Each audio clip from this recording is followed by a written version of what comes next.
quer dar a palavra ao doutor Silvestre Francisco para a apresentação e de seguida então darmos seguimento na nossa conversa. Muito obrigado, MRS.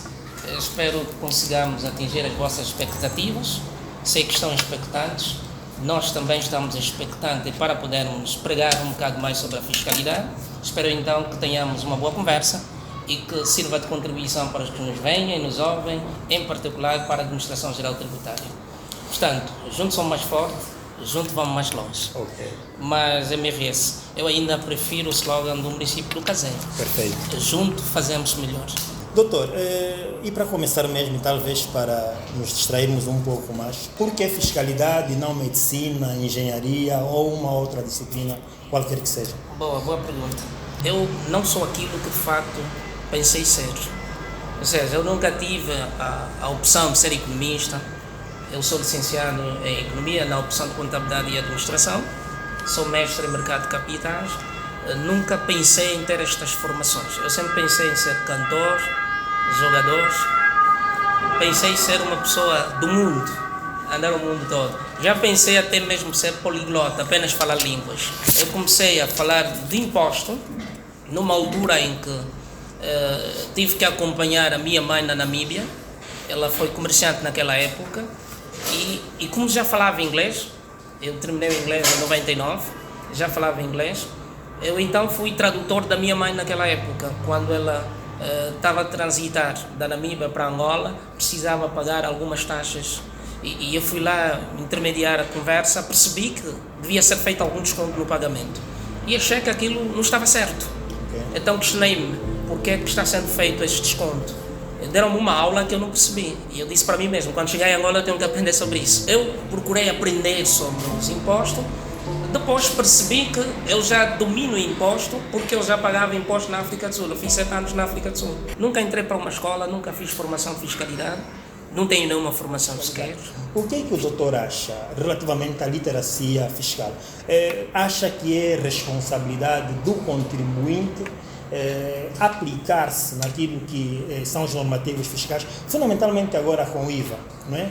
A quem deve ser atribuída a responsabilidade de ensinar sobre impostos? Portanto, literacia fiscal. Exatamente. A literacia fiscal é um problema muito sério para as economias em fases de reformas.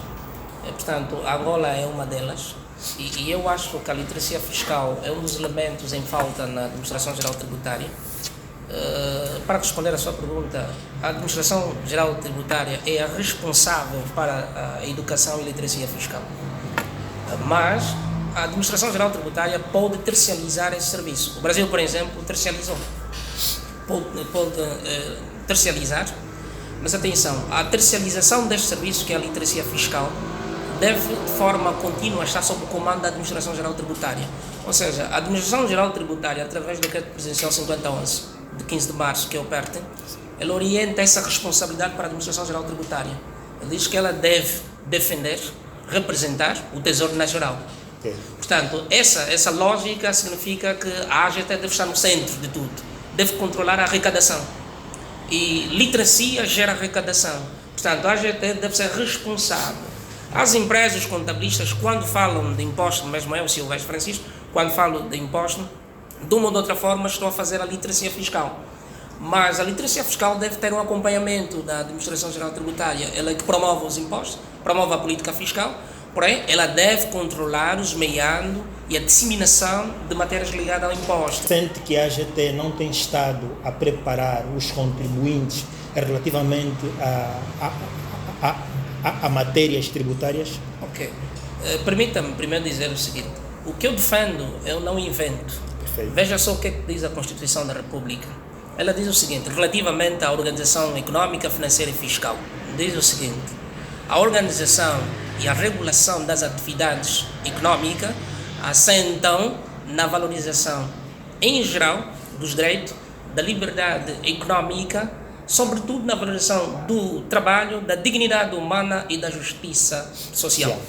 Repara o que é que diz também o PERTE no 5011, 15 de março. Do ponto 1.2, quem tiver o livro, pode ver na página 45, ele diz o seguinte, o sistema tributário, antes de tudo, deve estar em consonância com a Constituição da República. Ou seja, promover a justiça fiscal ou justiça social depende de uma política fiscal que respeite a equidade e a solidariedade em todos os setores da vida. Por outras palavras, MRS, o patrão do funcionário público é o cidadão. Sim. Não existe dinheiro do Estado. Portanto, aqui a lógica é cuidar dos contribuintes. É isso que a administração deve fazer e é isso que eu muitas vezes defendo, que é o cuidado que a administração deve ter com os contribuintes. Mas a administração administra apenas a tributação e não os contribuintes. Mas o PERT não surge antes da AGT, porque... O PERT surge antes, em 2010. O PERT 115 barra... Não, 155-10. 155-10 de 28 de julho. Certo. Porque depois surge a lei 50 barra 11. Em 2011. Que orienta os objetivos, não orienta os objetivos e missões do PERT.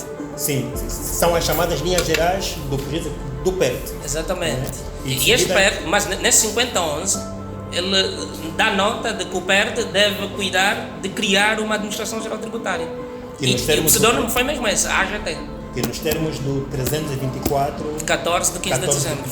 Exatamente. Portanto, a AGT... Fruto da fusão de 3 instituições. Exatamente, que é o DNI, Direção Nacional dos Impostos, SNA e o próprio PERT. Primeiro, tentar nos explicar o que é, do nosso ponto de vista, a reforma tributária. Acha que a Administração Geral Tributária, e aqui representando o governo como tal, né, está a ir com muita velocidade, ou julga que do jeito que estamos a fazer as coisas, estamos a fazer da melhor forma possível? Eu sinto que a Administração Geral Tributária perdeu tempo quando somente em 2010 pensou em fazer a reforma tributária. Depois, em 2014, 2019 e 2020, eles pressionaram-se em função das recomendações do Decreto Presidencial 5011. Ou seja, tudo que a administração está a fazer são as recomendações do 5011. A Administração Geral Tributária é produto do 5011 e mais nada. Só que há um problema. A Administração Geral Tributária chegou no limite. Porque a última recomendação do 5011 é a do médio e longo prazo, que fala sobre a criação do imposto único. Fala sobre a criação do imposto único, fala sobre a melhoria do imposto predial, fala sobre uma nova pauta aduaneira, que olha para a promoção da produção. E tudo isso a AGT já fez. Pronto, nós estamos agora numa fase da alternativa. A minha posição está no seguinte: eu gostava muito de ver depois disso o que é que vamos fazer. É que tudo terminou. Toda a orientação do 5011 foi esgotada. E é mesmo aí onde nós queríamos tocar. Porque quando a Lei 50/11, quando o Decreto Presidencial 50/11 faz menção do imposto único, está a meter de parte os impostos cedulares. Exatamente. O grande problema é as distorções. A Lei 50/11 faz menção deste elemento. Exatamente. E fazendo menção deste elemento, não está aí a trazer o IRPC, não está aí a trazer o IRPS, o Imposto sobre as Pessoas Singulares, e trazendo estes elementos, não está aqui a trazer, não está aqui a excluir já os impostos cedulares para impostos unificados, do seu ponto de vista? De uma ou de outra forma, a tendência é esta, mas ela orienta que devam caminhar para a construção de impostos únicos sobre o rendimento para pessoas coletivas e singulares. Agora, o desenho desses impostos, ela não deu instrução. Ela deu orientação que devem organizar-se neste sentido, mas não deu instrução. Agora, se viajarmos para outras paragens, a construção do imposto único não é desenhada no formato que temos. O formato que temos dependeu da Administração Geral Tributária e que eu senti que é um formato muito vago. Por que é que nós fizemos? Nós copiamos o industrial, que foi a base desse imposto, depois anulamos legislações a nível de outros impostos, que é o IAC e o IP, que eu acho que esse IP nunca estaria aí, que é sobre arrendamento. Anulamos a legislação, trazendo apenas alguns conteúdos ligados a esses impostos, trouxemos para lá. Doutor, de 2010 para cá, o Código do Imposto sobre o Rendimento do Trabalho praticamente foi o que mais sofreu alterações. Não é? Temos, creio que, uma mudança do Código, a Lei 14, a Lei 18/14, de 22 de outubro, depois temos um conjunto de leis, se não 3, que vêm alterar o mesmo Código. O IVA em 2019 acabou revolucionando, entanto é que em abril, que era a data prevista para a sua entrada em vigor, não resistimos, o legislador teve de transferir, não é, com a lei 1/19 para uma outra data. E agora estamos a falar do imposto sobre o rendimento das suas coletivas. Portanto, são 3 impostos que acabam sendo virais, não é? Eu gostaria que falasse um pouco de cada um deles. A começar mesmo pelo IRT. Acha que as alterações que temos estado a viver com o IRT são legítimas? Não são legítimas. Eu acho até um imposto injusto. O imposto sobre rendimento de trabalho é um imposto injusto. Eu não estou a falar sobre Angola. Sim, é um imposto injusto, porque esse imposto incide sobre o rendimento das pessoas. Perfeito. E se analisarmos, ela tributa o salário nominal. É isso. O salário nominal é medido pela quantidade de moeda. O salário real é da compra. Ela afeta. Isso é uma batota. Nem devia existir. E por outra, eu penso que em 2020... Mas não será esse o motivo que faz com que os próximos passos venham a ser o imposto sobre as pessoas singulares? Também. Eu penso que em 2021 eu tive uma entrevista. Portanto, eu já falava também que tenho a certeza, foi assim que eu disse nesse vídeo. É um vídeo que girei no YouTube, eu fiz essa entrevista. Eu disse, eu tenho a certeza que nós vamos alargar a base de tributação para 100 ou 200. Alargamos para 100. Eu já tinha dito isso. E vou dizer mais uma vez, e aquilo que eu digo, espero que sirva para a contribuição. Mas sobre o rendimento não é esta a essência, não é o aumento da base tributável e a redução da taxa? O 5011 também orienta isso, né? Refere às taxas, até diz que deve-se emitir um decreto sobre as taxas, olhar a questão das taxas, alargar mais a base. O problema é que nós, ao alargarmos a base, mexemos com as incidências objetivas. Neste preciso momento estamos abertos para a questão. Portanto, quem tiver alguma questão a expor ao nosso preletor, deverá apenas levantar o braço e expor então a questão. Tenho acompanhado nas redes sociais, dou os meus parabéns por tudo quanto tem feito e tem contribuído para esta que é a literacia fiscal. Dr. Silvestre Francisco, quais são as principais motivações de facto da reforma fiscal? O Dr. Silvestre falou de vários pontos, dentre eles frisou que o legislador não entende de contabilidade, entende de lei. Então eu perguntaria ao doutor, se estivesse no lugar do legislador, uma vez que o doutor entende a contabilidade, o que é que o doutor poderia fazer de novo? O que quer dizer paraíso fiscal?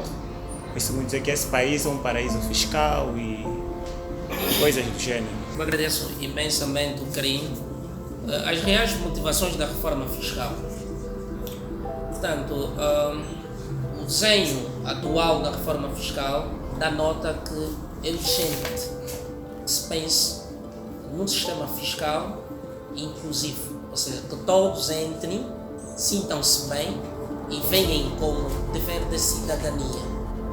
Portanto, eles obrigam-se, opcionam-se a esse desenho porque o decreto 5011 orientou a este compromisso. O grande problema é que aqueles que receberam as orientações de 5011 e deram tratamento até aqui, foram desenhando de forma desajustada as orientações ou então os pacotes legislativos dos impostos. Mas a urgência em fazê-lo é porque os impostos praticados em Angola são realmente, eu concordo com o que se diz, desfasados. Eles não têm um alinhamento com aquilo que é a nossa economia, quer do ponto de vista da capacidade de contribuição das famílias, das empresas, ou seja, em outras palavras, as famílias não têm capacidade financeira para o fazer, as empresas também. Portanto, questiona-se um desenho de uma reforma fiscal que consiga, de facto, trazer as pessoas no centro e, por conseguinte, contribuírem para o desafio da arrecadação, que no fundo depois passa também sobre a gestão do Estado, do Tesouro Nacional, que é a conta única, para poder fazer a redistribuição da riqueza. Em outras palavras, podia também dizer que o desafio na redistribuição da riqueza depende dessa fonte. Porém, o Estado tem a pressão de olhar a arrecadação no sentido de poder destinar para as famílias e não só o tecido todo social do país, melhores serviços, melhor comodidade de modo que consigamos também, em outro turno, trazer competitividade na nossa produção nacional e, por conseguinte, aliarmos aos desafios internacionais. Mas o grande problema está nos gestores. Os gestores é que fazem as coisas de forma errônea. Não estou a acusar, mas estou a dizer que até aqui aquilo que fazemos ainda cresce com muita apreciação, tem ainda criado distorção para esse entendimento que estou a tentar responder. Depois, para o nosso caríssimo Correia, o que é que eu faria de novo? Eu acho que nós temos que, e até porque foi uma medida de curto prazo no 5011, da criação do Instituto de Formação Tributária, nós temos que, de forma urgente e inadiável, criar mesmo um Instituto de Formação Tributária. Por exemplo, repara, o Brasil está agora a fazer a sua reforma tributária e os que estão a fazer são chamados de tributalistas. Vê o termo que eles chamam, tributalista. Está dizendo, precisamos de pessoas que lidam com o imposto, que entendem o imposto. A Administração Geral Tributária tem figuras distintas. Tem juristas que não têm qualquer formação em contabilidade, que não têm qualquer formação em imposto, é mesmo só jurista, e estes é que fazem os códigos fiscais. Tem contabilistas que, sobretudo, não estão na área dos serviços fiscais, estão numa outra área. Às vezes são convidados a entrar para essa sala quando está a fazer esses temas, e entram assim muito rápido, fazem uma coisa muito rápida. Então, o que é que será a figura do tributalista? No caso, eu podia pressionar para a existência do Instituto de Formação Tributária. Seria alguém que entende de lei fiscal, seria alguém que entende de economia, seria alguém que entende de contabilidade. Se eu lhe convidar para desenhar uma formação de fiscalista, acredito que vai desenhar esses temas ligados à economia, à contabilidade e ao imposto. Então ele teria um domínio transversal na economia, na contabilidade e nos impostos. Este estaria devidamente preparado para poder trazer códigos fiscais. É só acompanhar nas redes, no YouTube do Reforma do Brasil. Eles são economistas por um lado, mas também são tributalistas. Eles percebem de imposto, percebem de contabilidade. Apesar de estar preocupados também, alguns, né, em alguns turnos, estão preocupados também com a questão da contabilidade e não só da própria economia, mas eles já têm pessoas indicadas e preparadas para poderem dar tratamento a essa situação. Depois, eu esqueci o nome, não consegui anotar. Paulino Correia. O nosso, não, o último. O Tchê. Paraíso fiscal. Portanto, sim, o paraíso fiscal não é somente países que têm sonegação com imposto. Atenção.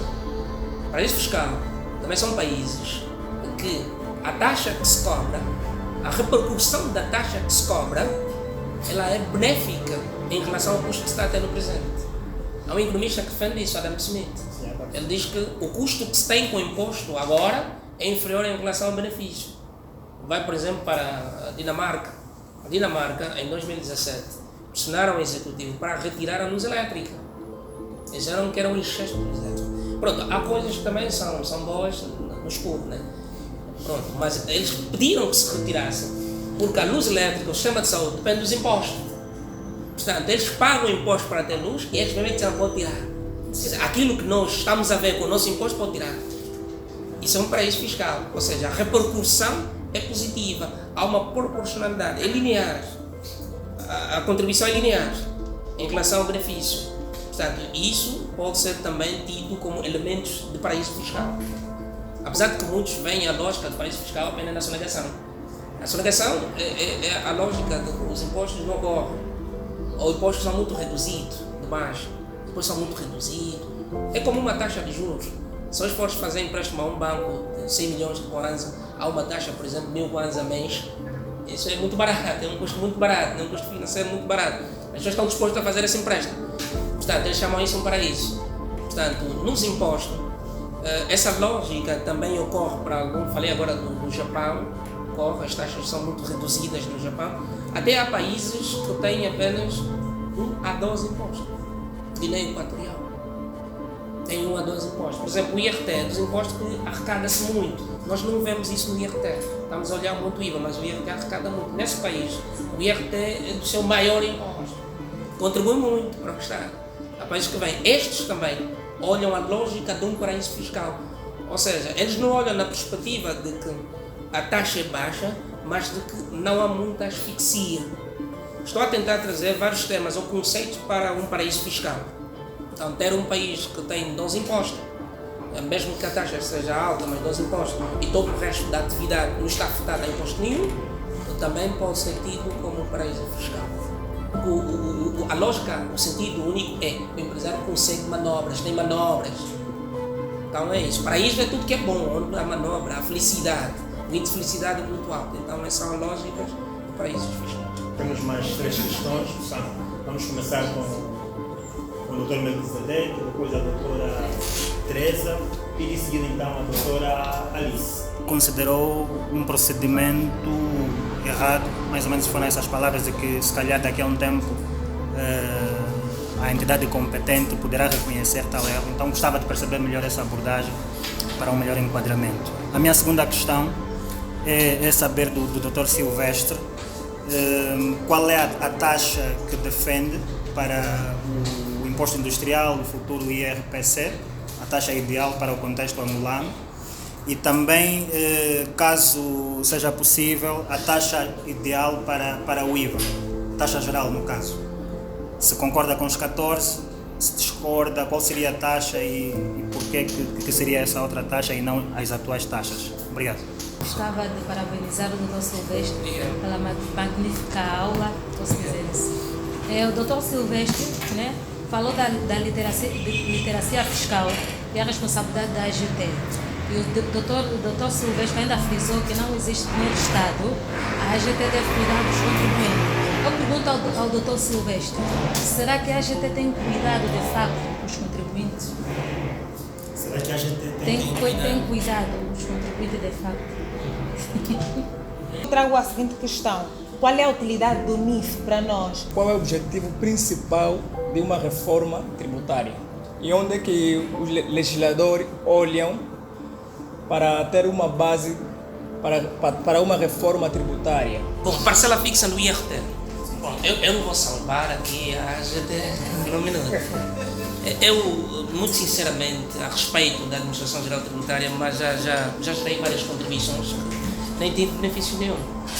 E eu tenho a máxima certeza que a de hoje também vão ser contribuições tidas em conta e que poderão, de facto, ter algum sentido. Vou só dar-lhe um exemplo para perceber mais ou menos onde é que está o desfazamento e desarranjo na tabela. Talvez não é de domínio das pessoas, mas como é que se encontra as parcelas fixas? Vamos, e eu tenho a certeza que tem domínio da tabela, no escalão, no segundo escalão da tabela anterior, a parcela fixa era de 3 mil quase. 3 mil quase. 3 mil quase.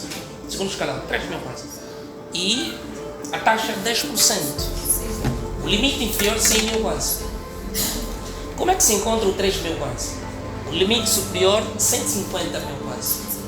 Então, vamos lá ver o seguinte, 150 mil quase. Não, estou errado. O limite superior 100 mil quase, inferior 70 mil quase.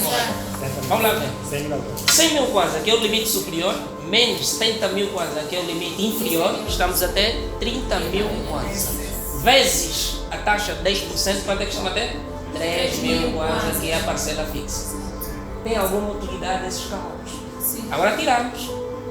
E como é que se encontrava a segunda parcela fixa de 6 mil quase? Os cálculos eram feitos no segundo escalão, no escalão anterior. Ou seja, já estamos até 3 mil quase nesse segundo escalão. Eu volto outra vez a fazer, vou encontrar os 3 mil quase e vou considerar a parcela fixa encontrada 3 mil quase, a soma dos dois estará a dar 6 mil quase. Você tirou. Agora como é que eu vou encontrar 6 mil quase? Só para ter uma ideia, como é que eu vou encontrar 6 mil quase? Então alguma coisa está errada, tem que estar errado. Como é que eu vou encontrar 6 mil quase? Quer dizer, isso tem algum sentido, tem significância a nível da tabela, é explicado. Depois, as taxas, também é um decreto que faz referência às taxas. O 5011 orientou também a criação desse decreto para as taxas. No fundo, a AGT resume-se no 5011. A própria AGT é produto 5011. Só foi criada em 2014, com o decreto presidencial 324, de 15 de dezembro. Ela também é produto. Ela só é o que 5011 diz ser. Você será assim? Deu atribuições para a AGT, deu competências, e a AGT governa-se ou administra-se conforme as orientações de 5011.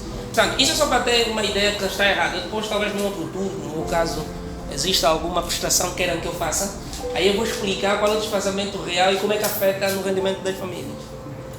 Bom, agora uma outra questão também é a taxa, né? Qual é a melhor taxa? Eu estava a falar do Corporate Income Tax, que é o imposto sobre o rendimento coletivo. Nos Estados Unidos chamam CIT. Quer dizer, já tem há muito tempo, desde 1909. Decresceu a taxa para 25%, era 30%, agora vai para 25%. Por quê? Porque na altura, com o governo do Trump, ele viu que precisavam se orientar na competição a nível da dinâmica das economias. Disse, para sermos competitivos, temos que olhar o nosso sítio, tem que cair a taxa. Portanto, aí vem a tua questão, qual seria a melhor taxa para os desafios econômicos de agora?